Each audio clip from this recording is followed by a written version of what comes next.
hello, and welcome to Coffee with Cathy. I'm so delighted that you have decided to join us today, and I'm happy to have Rebecca Ashley and Andie Davis from our church. And today I'm going to be drinking water from this beautiful cup that I picked up very recently from a quaint little shop up in Terrytown. So ladies, welcome. Thank you for being here today. Thank you so much for having us. It's great to be here. And Andie and Rebecca are going to be having some conversations about things that are important to them. And so I'm going to just let them get at it. So all right, feel free. I think we were going to introduce ourselves. Andie, do you want to tell them who you are? Yeah. Hi, everyone. I'm Andie Davis. I'm a member of the church. I've been a member of Park Avenue now for, it's so hard, I want to say 9 years. As hard as that is to believe, I mean, time is just really flying. And I've been involved in the outreach committee. I am sort of jack of all trades. I do whatever I am voluntold to do by Pastor Cathy and more as well. And I really feel like it's a beautiful church family. And one that I lean into at times like this more than ever. Today, I'm going to be drinking from a mug from my country, Barbados, where I'm from. And I'm proud to say I'm not the only Barbadian member of the church. That's how diverse we are. But I'm going to be drinking water because even though it's 5 o'clock somewhere, it's only, it's not 5 o'clock here yet. Well, How about you, Rebecca? I'm fully caffeinated, so I'm going to be drinking water as well out of my PAUMC mug. Nice. Our anniversary, our 180th anniversary.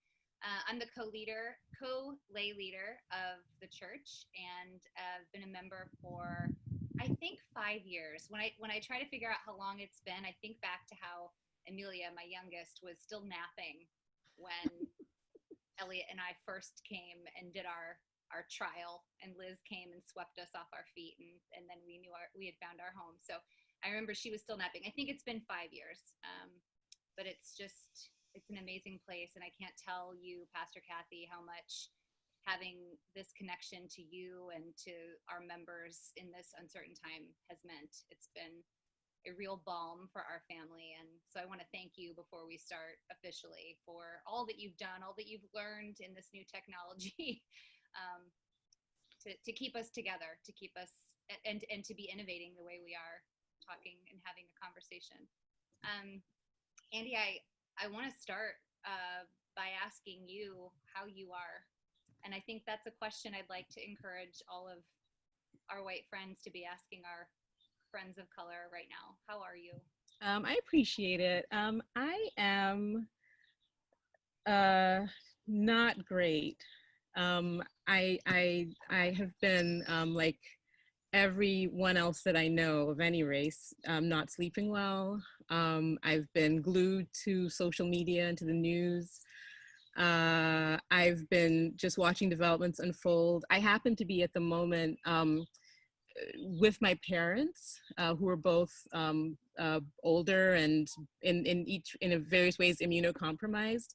So unfortunately, I can't be participating in the marches now with COVID-19 pandemic ongoing, but I feel as if I'm there because I rarely let a moment go by that I'm not just really attentive to it.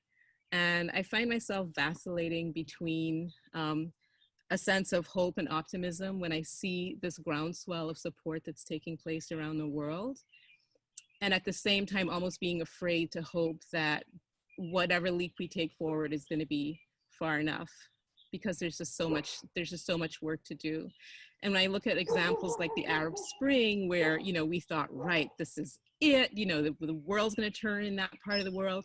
It did for some. I mean, there was definitely progress, but not enough. And ironically enough, in the epicenter of that movement in Egypt, there probably was the least amount, you can argue, of change. So I don't know what all this means for us. I do know that there's no other way forward, but how far we'll get remains to be seen. But Rebecca, I want to ask you, because,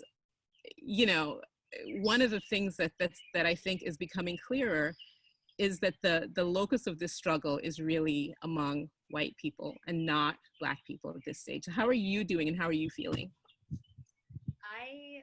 I feel like in these last 2 weeks, I have been shaken awake in a way that I never have before. I think I've always considered myself an ally. I've done diversity work for a lot of years, but I don't think I really got it until just these last couple of weeks, like really got it. And I still know that I don't really get it. So I'm sort of vacillating in this place of helplessness, and yet knowing that unless I figure out how to be helpful and rouse my white brothers and sisters to be advocates and accomplices in this fight, that nothing will ever change. And so that's it's a big feeling, you know. And I know that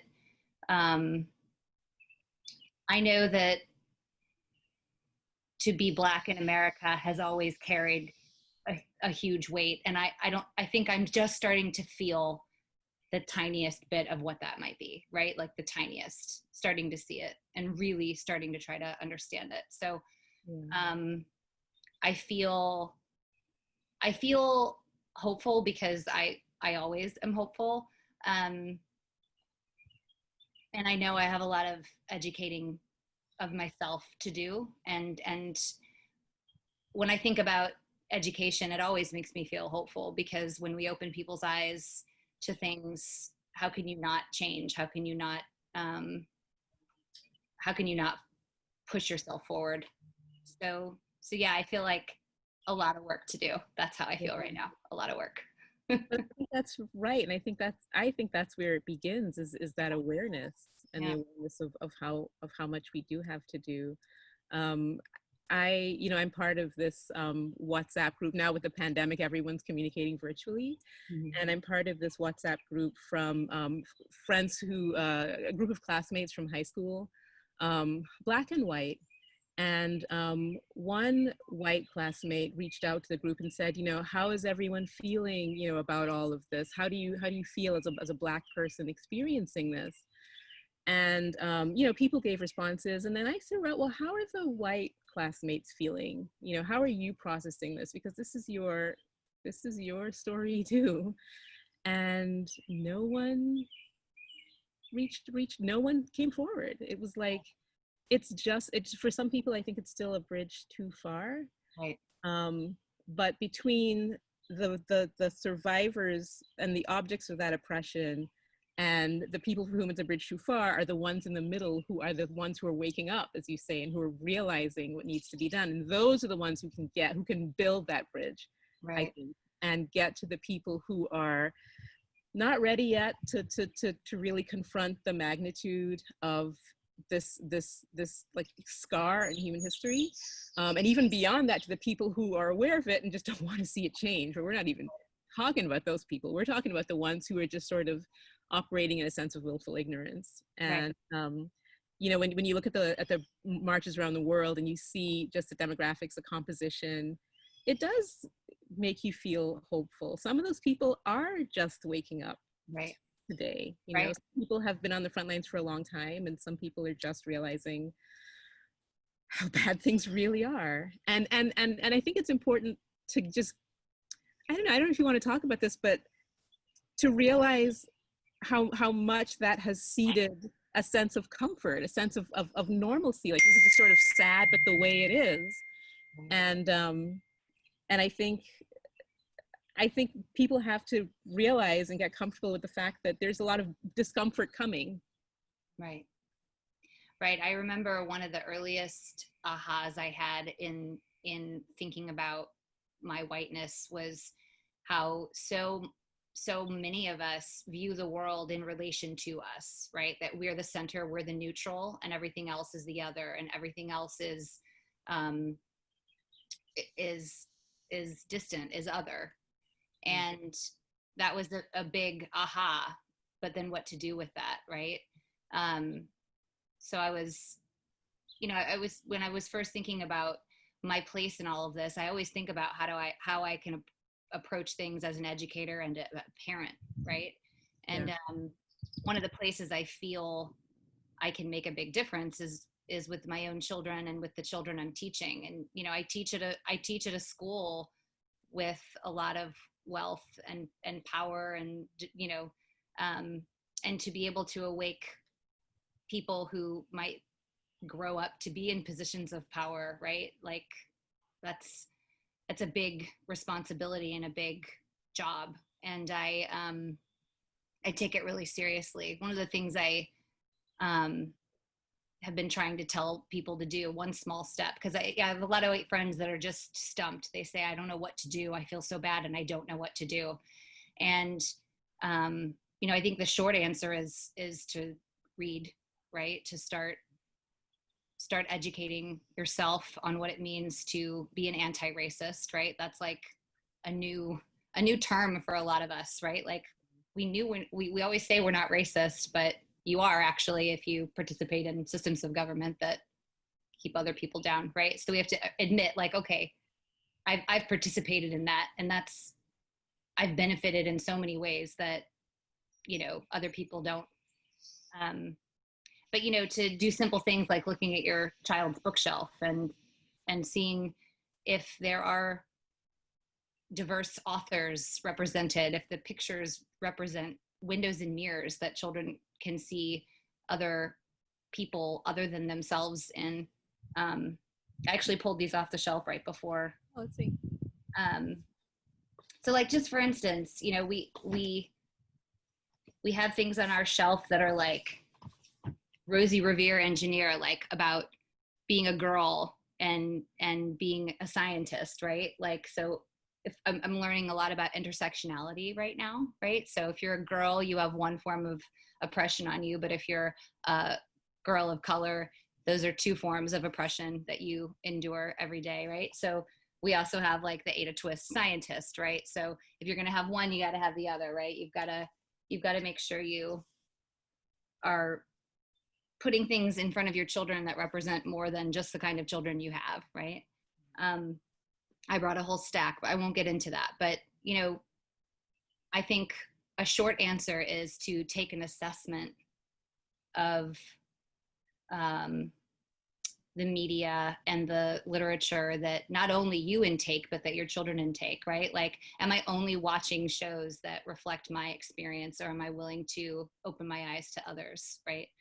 And those are just baby steps, like the first steps. But I think I think they're fundamental, though. fundamental, right? Because it changes your worldview. It changes what you see when you look at somebody who doesn't look like you. What is it that you're focused on?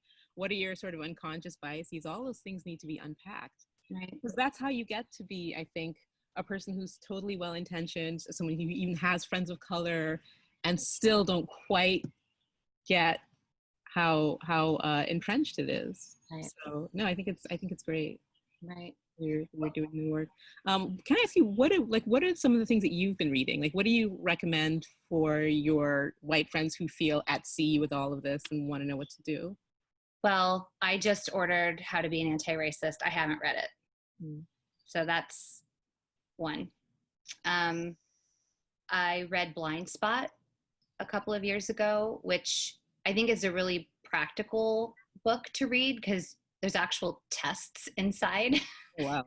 I don't know if you know that book, but you take these rapid fire assessments of your assumptions, and you have to take the test as fast as you can, and you're sort of, your eyes are sort of open to what your assumptions are and hidden biases are. So I think that's a good one, because I think it might highlight things that you didn't really realize about yourself, things you assume about other races or cultures that you may not even have known you had a blind spot to. That's why it's called Blind Spot. Yeah. I think a really classic one is Unpacking the White Knapsack by Peggy McIntosh. I actually forwarded that to our small group today. That was the very first article that I read that made me go, oh. And that was years ago, but listen, I haven't haven't moved further from that. I haven't moved much further from that, right? Like, okay, I've acknowledged I have this privilege and this set of things that I carry on my back that open doors for me that don't open doors for other people. But so those are two that I could recommend as like 101, right? And White Fragility is next on my list. I've read one chapter in that called White Women's Tears. It's a pretty powerful chapter. I haven't read the whole thing, but somebody pointed me to that chapter last year when there was something tough going on in a class that I was teaching, and it was a light bulb for me as well. Mm-hmm. You know, how we don't get to be offended or cry, or, you know, we have to sit in the discomfort and be okay with it, right? Those are some starting points. Do you have No, I was going to recommend Right Fragility. Pastor Cathy, do you have some? I think those are good starting places, and I'm really excited to hear about the children's books. Yeah. Oh, this is another one I love. Yeah. This is called The Day You Begin. Yeah. I bought this for, I buy a book for my kids' classroom every year on the first day of school. And we, you know, one of my very best friends is an amazing children's librarian, and she's the one who sort of taught me to assess your book collection. Like, think about the 8 identifiers. Do I have women represented? Do I have people of color represented? Do I have marginalized people represented? Do I have disabled people represented? You know, are all of my authors white? Are all of my authors men, right? So just simple assessment, like what's on my bookshelf, and am I representing, actually Eliot's books are here, hold on. So, you know, we have the Roald Dahl, the classic Roald Dahl, and like Beverly Clearly, right? Classic white books that have always been in white classrooms for decades, right? And we have the Teddy Mars, white kid. My son can identify with him, but we also have, this is actually his favorite, Kwame Alexander. Eliot's obsessed with this series. And it's actually about a friendship between a white boy and a black boy. And well, it's more complicated than that, but, and Pele, King of Soccer, right? And representing more than just who Eliot is like on his bookshelf, right? So I'm not trying to pat myself on the back, like this is like 101, but that's like a first step that parents could take, and that I think we should take as white folk. Like, am I avoiding that movie, you know, that might make me uncomfortable because it's going to talk about people who've been oppressed, and I'd rather just watch a romantic comedy, right? Like that we have to lean in and do things that are uncomfortable. And I'm giving myself that advice as well. You know, I'm giving myself my own advice. It's not about patting yourself on the back. It's about just acknowledging that there's work to be done and then doing the work. I think that's really important. You know, we have a very diverse congregation, as I'm proud to say, and I'm always bragging about it. In my own work, I'd work in global development, and I travel a lot for work. And one of the things that has been encouraging and at the same time, like, sort of appalling to see is I at least am convinced that race relations and the discourse around race relations in the United States is really sort of the frontier. Like, that's in the sense that we are further along in the US than anyone else. You go to Europe and you've got lots of people sort of clutching their pearls and saying, oh my goodness, why are they always obsessed with black and white? We don't see color here. Absolutely not true. You know, you see so many cases where people think that you hear people say, well, African Americans are just sort of overly obsessed with race. They play the race card. They see race in everything. Usually when you dig not even too deeply in a lot of these societies, what you discover is that they've not even begun to do the work. That people are so marginalized that they don't even have a voice. So you're not even hearing them. Right? They're not even on the board. Yeah. And here in this country, as horrible as it is to see these violent clashes and just all of the turbulence, the opposite of that is not to go back to the way it was. It's not this sort of false, Isaiah said it very well in the sermon. It's not what we're thinking of as a sense of peace, that normalcy, because it's quiet and you can hear the birds singing, therefore everything's okay. What's underneath that? What's being stifled and silenced? That can never go back in the box again. And it's surreal to witness it and be part of it. It's very uncomfortable. I mean, we're all uncomfortable. Some of us have been uncomfortable for a long time. Some of us are just realizing how uncomfortable it is, but it's uncomfortable for all of us. But this is the frontier. This is the work. This is, I think, how things move forward. And so even though, I'm an immigrant like any other, and I have my issues with, US imperialism that I'm always sort of, going on about, but whenever I hear someone else say, oh, this obsession with race, and, just don't see color, that's not the answer. You have to see color. Right. Because it impacts and this is not just true in America, it's true in Canada, it's true in the UK, it's true in Denmark, where they think that they're so beyond this. It's I don't know if you want to put this in, Pastor Cathy, but I'm just saying, like, it's true around the world. And even in countries that are, where there's one race, there's a colorism, right? And not even to talk about sort of the link between colorism and class. There's so, you can unpack this. Will you define colorism?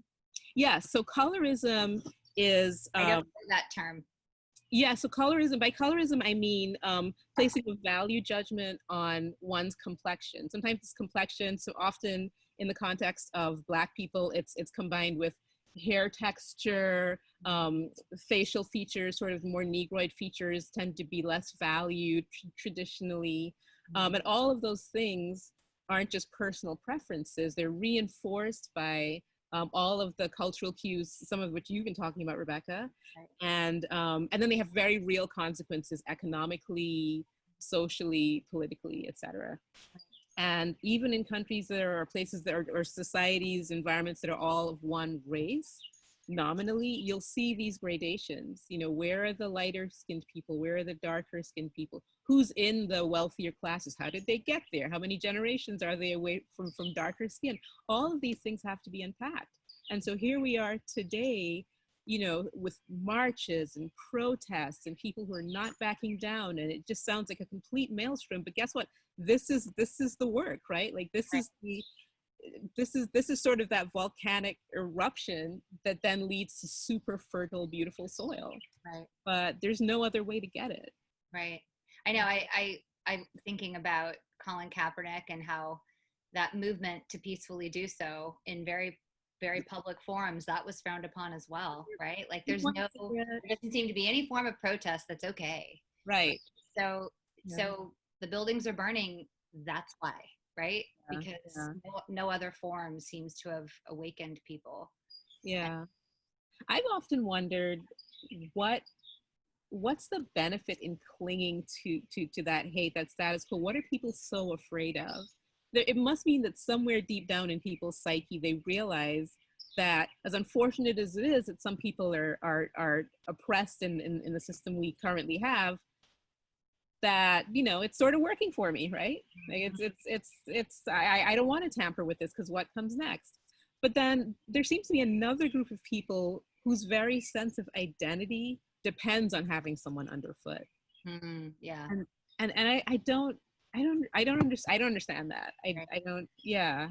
I think there are many that still don't even see how they benefit. I think are still blind even to what white privilege is. Yeah. Right? Where privileged people think, well, I'm not wealthy. How can I be privileged? Right, exactly. Like I think to myself, well, I'm still paying off graduate loans, right? But my parents paid for my undergrad, right? So I was in a position that I could take on some debt because my parents were able to pay for me to go to college. That's a privilege that not a lot of people have, right? They paid for my undergrad. I graduated debt free.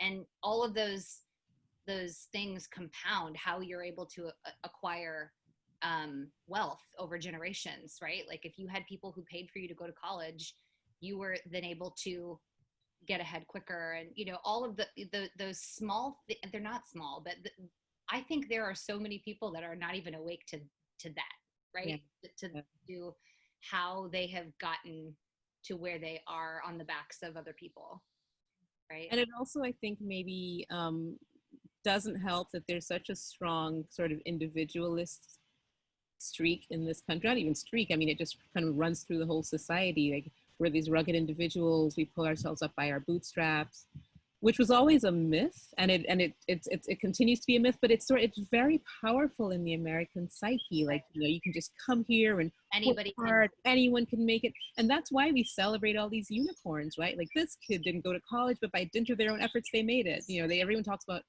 for example, Bill Gates, and forgetting that Bill Gates was a, you know, a comfortable upper middle class kid. And I think that there's this aversion to a sense of the collective, that we actually are really stronger together. That seems to sort of reek of, I don't know, socialism or whatever it is that people are so afraid of. Do you know that there's so many people who talk about socialism as if it's the worst thing on earth, but can't quite define either it or their problem with it? Right. They just have been taught that it's just bad, which is another reason I think that hopefully that sort of departs with the generation that lived under like the so-called Red Scare.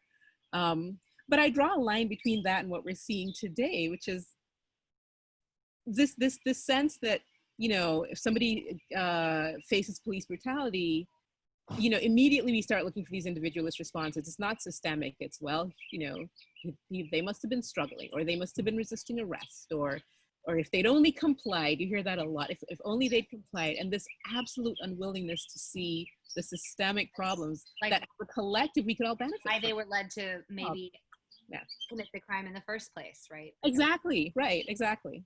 Yeah. Yeah. I had a reckoning with someone who had hung an All Lives Matter sign on their door.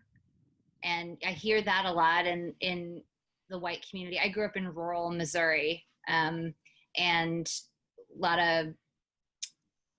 of Blue Lives Matter things coming through the posts in my social media feeds, and All Lives Matter and Blue Lives Matter. I don't understand what this fuss is about. And, you know, this idea that all lives matter, no one ever disputed that, right? And you've probably seen the meme that, you know, we said Black Lives Matter, you say all lives matter. We never said all lives don't matter, but right now we need your help with recognizing that Black Lives Matter, right? So yesterday I was walking by a store on my street that had that sign. And this is like one example of white people, what can you do? Here's one example. And again, I'm not patting myself on the back for this, but I don't know that I would have done this a year ago. I don't know that I would have done this 6 months ago. But I walked by the business, and Bobby, who is an African-American man who we've been friends for 15 years, because he's at the shop opening up every day. We see him on the street, we talk. Bobby is sweeping up, and somebody, the person who owns the shop, is sitting outside watching him.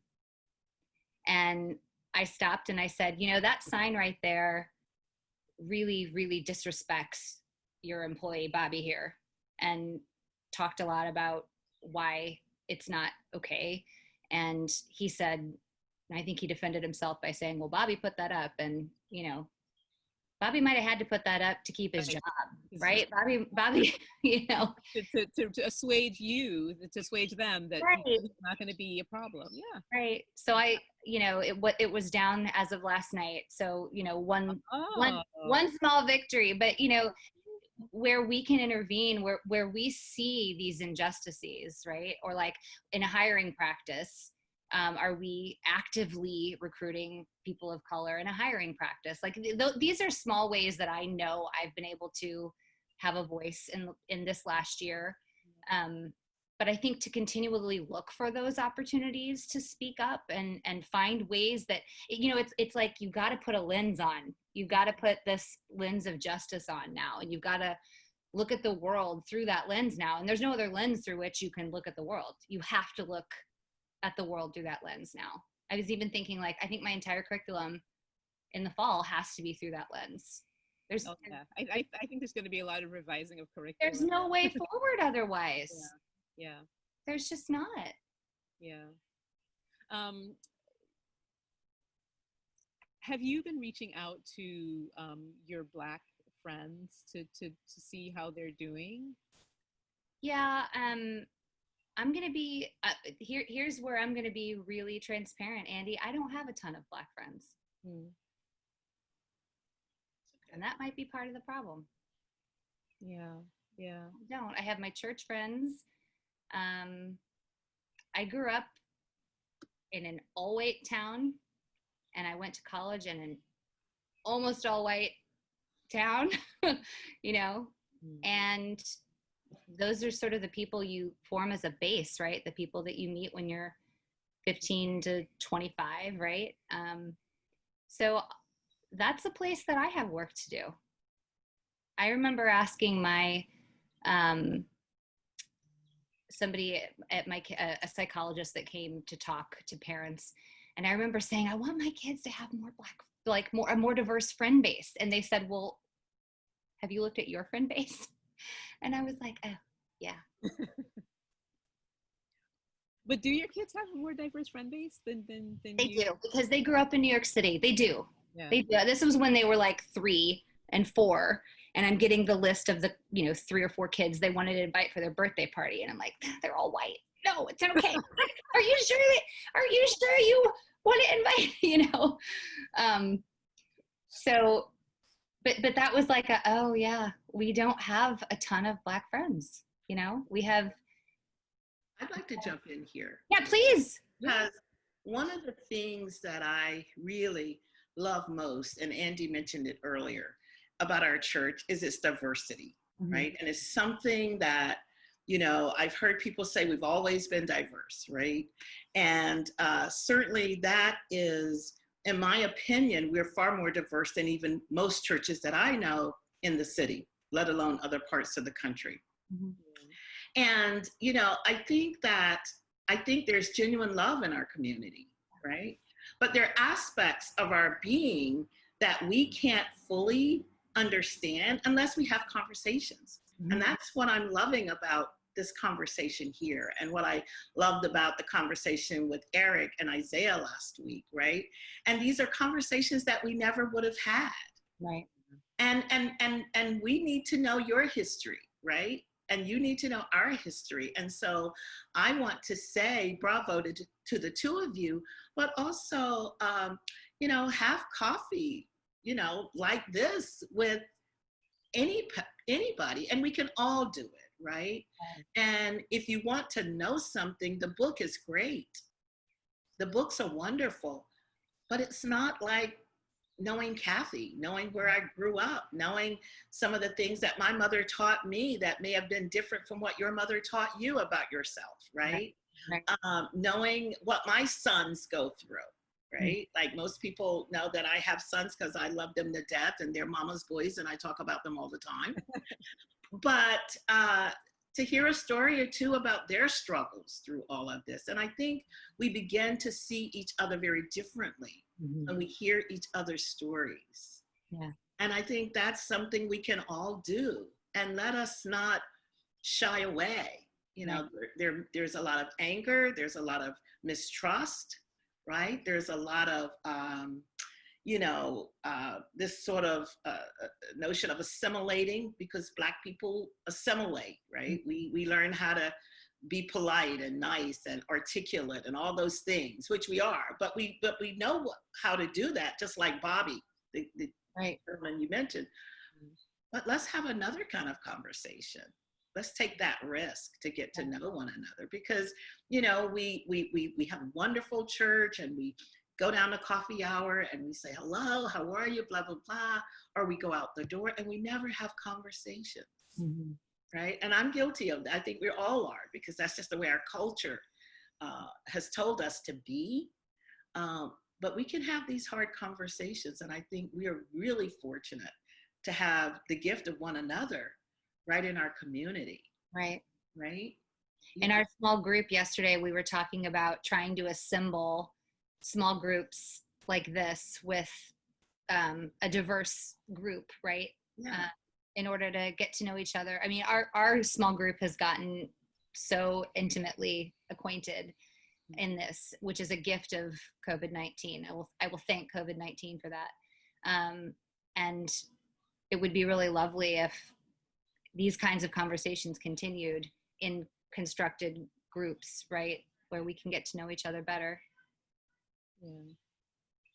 Andie, I wanted to ask you a little bit about your schooling experience and upbringing and how you navigated. I know I heard Eric talk a lot about assimilating last week in the talk, and I'd just love to know a little bit about your experience. Yeah, this is something that thanks for asking, but it's something that I always have to preface by saying the seminal thing, I think, for me and for my family is that we spent our formative years in a Black country where we were the majority. Yeah. And I think that for lots of Black immigrants to the U.S., doesn't insulate you at all. That's not what I'm suggesting. It's just that you sort of come into it with a very different mindset. So, for example, if somebody says something mean to you, race isn't the primary, necessarily the first axis on which you evaluate that statement, because back home somebody could just be a jerk or be having a bad day or be your enemy, but it's not necessarily based on the axis of race. And this is whether or not you're dealing with a local white person in the case of Barbados or not. So you see yourself not as a Black person because you're not born into an innately hostile, an overtly hostile environment. And I just want to make really clear, this is not to distance or distinguish myself. It's just to say that little sort of toggle in the sort of in your psychic DNA really makes a big difference, because you don't necessarily see things in the same way. I came here in time for ninth grade. I was very snobbish. I just thought I was far better educated than everyone around me. And so I was in this diverse school, me making friends, meeting people, but very much with my nose in the air, like, oh, are you just learning that? Like, we did that, back in such and such when I was in Barbados. I had that mentality, it was a very snobbish mentality, but that snobbishness, I think, insulated me from a lot of stuff, because first of all, I was probably too obnoxious for anyone to want to hang out with me. But also, I didn't even see it if somebody was trying to insult me. It's like, what are you talking about? Like, I was speaking Latin when I was 8. You can't tell me nothing. Like, I really had a very, very high opinion of myself. Yeah. And then I went to Howard University, because the reason we came to the US in the first place is that my dad got a job teaching at Howard. So I went to Howard and was just sort of immersed in a beautiful sort of, sort of gilded Black experience. Again, not unaware of the world around me, but just not as somewhat insulated from it than I would have been had I gone to Syracuse, which was my other option. I might have had a different experience there. And then I went to law school at Harvard, and that was where really I think the scales fell from my eyes.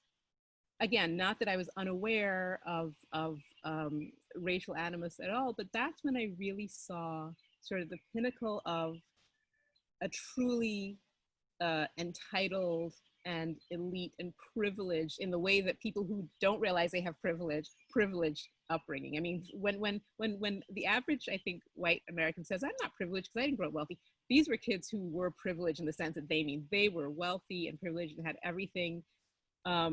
It had never known for a day's want or insecurity or anything in their lives. And those people, there were lots of them who were just perfectly lovely, well-adjusted. And then there were those who were very invested in their sense of superiority more than their sense of humanity. And so it was deeply disturbing that somebody like an Obama could exist, because Black people are there to authenticate your sense of magnanimity, right? Like, Black people are there to be helped by you and to be served by you. And Obama can be your friend because that shows that you are you're an enlightened liberal person because you have this Black friend. But if he's actually better than you, smarter, more talented, more informed, that's a threat. That's not just, oh, here's another guy I can learn from.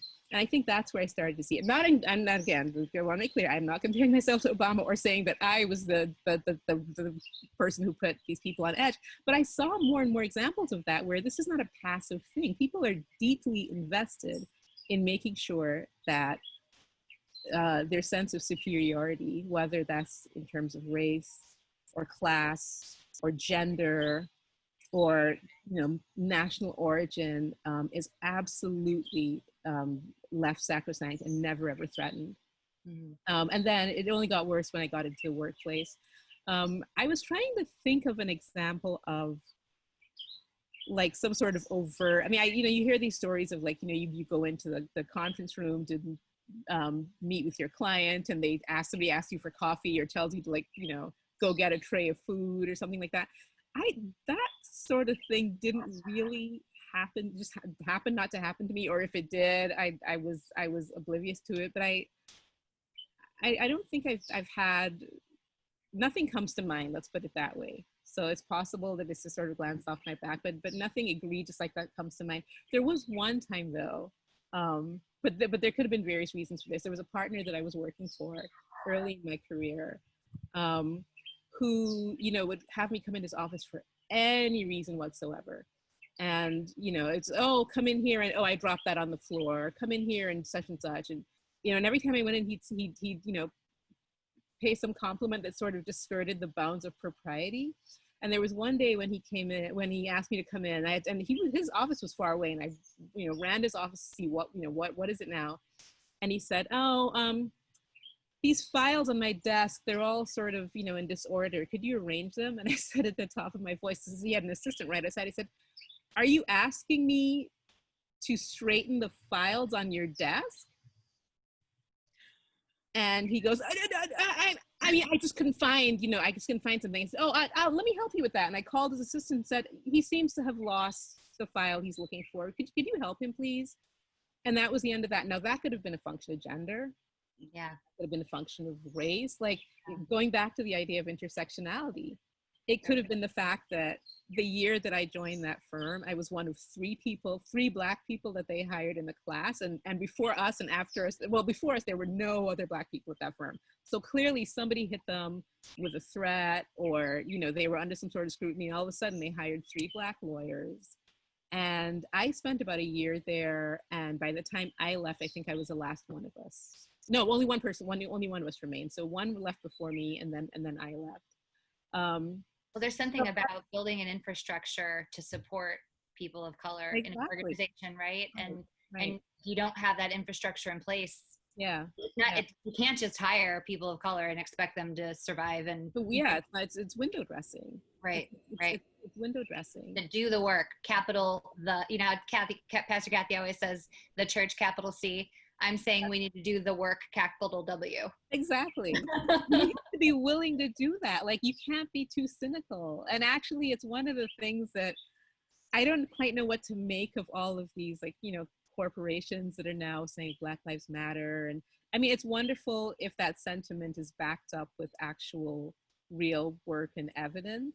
It's a start, but is it the end? I mean, for some of them, or is it performative, right? Or it could be totally performative. We don't know. And you're right. I mean, the performance feels good in the moment. We're all just so thirsty for some sort of resolution or ease from all of this. So when we see, like, a cop kneeling with the protesters, it feels good. Or when we see, a big corporation say Black Lives Matter and put it on their website and put banners up, it feels great. What's after that is the capital W work. Mm-hmm. Yeah.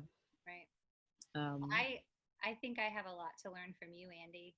I hope you'll have coffee with me. I'd love to have coffee with you. I'll never forget the first time when you spoke. Well, it probably wasn't the first time you spoke, but you spoke last year and you talked about your faith. And I wrote it down in a river, and you're like the most eloquent. Oh, well, Rebecca, have to say that I wish I could bottle your optimism because you're somebody, because no, you have the kind of optimism that's not just, it's optimism in action. You know, you don't just sort of hope it and dream it, you actually do the work. And so, you know, you said a couple of times here, you're not trying to pat yourself on the back. It's not about patting yourself on the back. Like, this is the work, right, and you're modeling it for other people. And I think that's really important. Yeah. So, we definitely there's no other way forward unless yeah. you have hope, right? That there's just no other way. Yeah. One more thing I want to say, though, in terms of doing the work and being uncomfortable, is for anyone who's listening to this, and you and I are having this conversation, I'm probably speaking to the choir, but for anyone who may be listening to this and wondering how to reach out to their Black friends and their friends of color, just to know that they're not okay, and not everyone's going to be ready or willing to talk about it with you right now. So be prepared for part of your discomfort to be not getting the reaction that you hoped you would get by reaching out. Your intentions might be really good, but you just got to meet people where they are. Some people just don't want to talk to anybody who's not a person of color at the moment. Some people are just sitting, steeping and processing their thoughts. You know, some people want to curl into a fetal ball, but you have to just kind of give people time and space and realize that the work, it's the onus isn't on them to educate you. And Rebecca, I'm not talking about you. You're doing this, but the onus isn't on people of color to educate you, or even to sort of absolve you. Like, it's just, it's all at you. You do the work, and to be an ally. Right. I wanted to say on that note, I did speak to one of my dear friends at school who is a teacher of color, and she's been having nightmares all week that she is throwing up and can't stop. She was late to a meeting and we were talking about it, and she was saying how bad she felt about it. And she said, I just overslept because I've not been sleeping. I've been throwing up in my dreams and I can't stop. And I looked it up, and I looked up what that meant. And she said, it means you're holding something in that you have to get out. Right. Mm-hmm. And I just said, I am so sorry. You know, that sounds so awful. And then she went on to say, I felt like I had to apologize for my race, right? Like, I'm one of the only, you know, I'm one of the only Black teachers at my school. I have to represent my race well. And that's another burden I carry. Yeah, it's another burden, you know, so just, as you say, having these conversations and knowing the truths of friends and what they're going through, it's helpful. We need to ask, but like you say, we need to be prepared to have people not be ready to talk, and to assume that every single Black friend you see right now is hurting, because they are. Absolutely. They absolutely are. Yeah. And I would even venture to say that even if they're not, they are, because for you to be Black and not hurting at this point is a form of trauma. You know, for somebody, a Black person, to put up an All Lives Matter sign, it is not okay. Yeah. There's something going on there, whether they're aware of it or not. Right. Yeah. I you know, have been watching all this stuff unfold, unfortunately from a distance with my dad. And I asked him the other night, I said, Dad, you know, if we were still in Barbados now, watching all this go on, would you still want to move to America? And without missing a beat, he goes, yeah. Why? He goes, because this is the frontier. Like, this is where it's happening. This is how you get to move forward. Right. This is how we get to not have to repeat this. Right. Absolutely, I'd be here again. I was debating between an I Love New York mug and my PAUMC mug, but I was reflecting on it, you know, how much I still love this country and how much I still love my city. And, you know, I have been here the whole time through these last 3 months, and have pivoted from, you know, clapping for essential workers to taking my kids to vigil night after night after night for Black Lives Matter. And, you know, and thinking how lucky we are to live in a country where we can do that, right? That's one positive spin on it. But I'm with your dad. You know, this is a place where we can use our voices and try to elicit change. And there's no time like the present to do that. Yeah. And I think that's why the onus is on all of us. I mean, I can't, in all honesty, say that I feel the way that my dad does. I vacillate so much. I'm so frustrated with this country, but as they say, the opposite of love isn't hate, it's indifference. And when I feel that sense of rage and frustration, it's only because I see what it can be. Like, it's so clear to me how much better it can be. It's just a pale shadow of what it could be if only they would just get over this gigantic original sin, this huge hump that some people are invested in keeping. And so, to your point, Rebecca, like, here's our moment to just bend that arc the hell towards justice, right? Like, Yeah. there's people trying to keep it ramrod straight. We got to bend it. Just I know. hands on deck. And people like Amy Cooper who think they're doing the right thing by donating to the Obama campaign and like, and, you know, call themselves liberal. I mean, you know, a lot of what I've been reading is that we're the problem, you know, that we support but don't go far enough. And then, yeah, that was a whole nother awful. Yeah. But the more people see that, like, and thank God for social media. Yeah. None of this would be possible if somebody hadn't recorded it. Thank God for iPhones. I know. You know, I was thinking about social media and all this, and I'm thinking about my feed. Some friends have gone completely silent in all this, so that I can tell they're in one place. Some friends like me are full force posting things every day of this is what you can do and this is what I'm trying to do, and some friends are still posting pictures of their beautiful vacations and their brunch, right? And so it's a real quick assessment, right, of where people are in this process. If you're silent, you might be ready to get on board, right? Because you don't know what to say. But you do, yeah. Do you ever engage? Because I'm so curious. Do you engage the people who are posting vacation photos? Like what do they say about it? Yeah. So, I had a friend of mine called a bunch of people out, and that's how this is why I'm thinking of this. She said, if you're posting, it might have even been my cousin, if you're posting pictures of your brunch and your vacation and your happy moments, you're not reading the room, you know. You got to read the room. At least, yeah. Yeah, read the room. So yeah, but the same thing was true when this COVID crisis started. I had friends, you know, who left New York and were posting pictures of those beautiful places they were, and it was just tone deaf. And on that note, though, I mean, in terms of COVID, there were a lot of people in my circle who, once it became clear that it was disproportionately affecting Black and Brown people, got really nervous that this would mean that there'd be less attention and resources devoted to it. Right. Like, oh, it's contained. It's a Black and Brown issue. Like, we can go back to being sad and offering thoughts and prayers. And so, in some ways, the fact that this has been unleashed, the protests and marches happening, you know, right in the midst of a pandemic, it's sort of the perfect storm, because if we're lucky and things go as we pray they will, at the end of all of this, the fact that something disproportionately affects Black and Brown people won't be considered containing the problem. Right. It'll be a problem for all of us. Yeah. But we just got to work hard to make that happen. Yeah. And I would just say, as we wrap up, that we start with the step. Every step counts. And we start with the people who are ready to see and to hear, and we hold true to our truth, to what we know is true and right, because you cannot unsee something.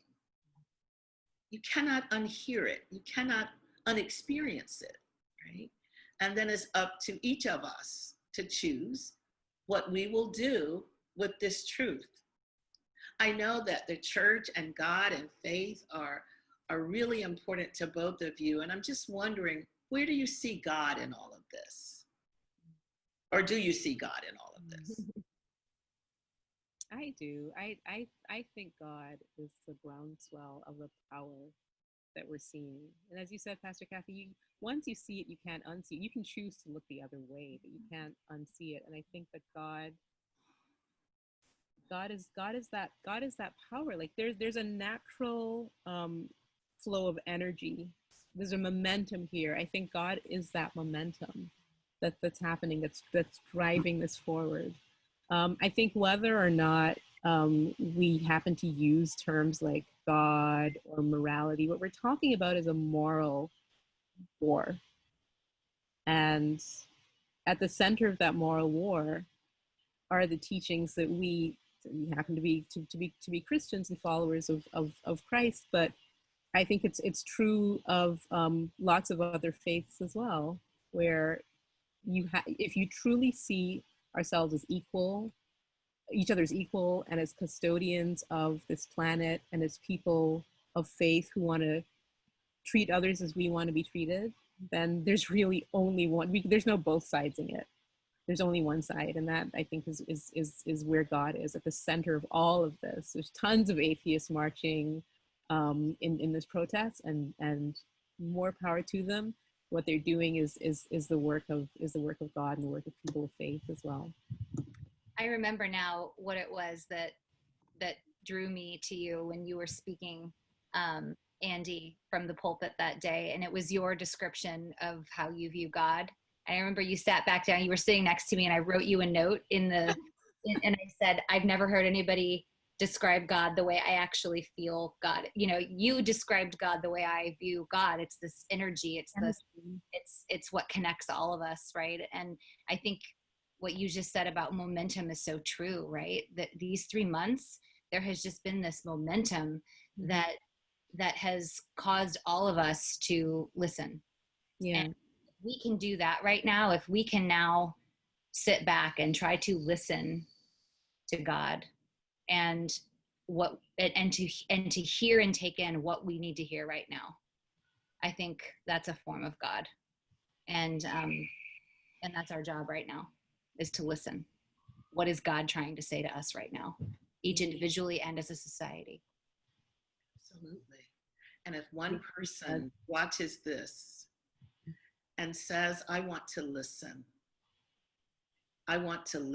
even if it's hard, even if I don't like what you're saying, even if I don't want to do anything, and maybe I won't for 2 more years, but I'm willing to listen, because that's the posture for believers.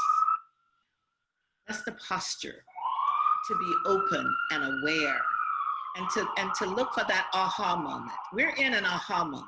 Yeah, absolutely. This thing is other. Yes. Right? And you know, we go through these seasons of Advent where we wait and we watch for the wonder of God. And we go through these seasons of Lent where we, you know, give up things and we turn our plate down. And, you know, it's so routine. But my goodness, here we are in this season of awe and wonder. And I truly believe that God, whatever we call God, right, the creator of the universe, is calling us to listen, to not, you know, be so afraid, to muster that courage to do this work. And I am hopeful.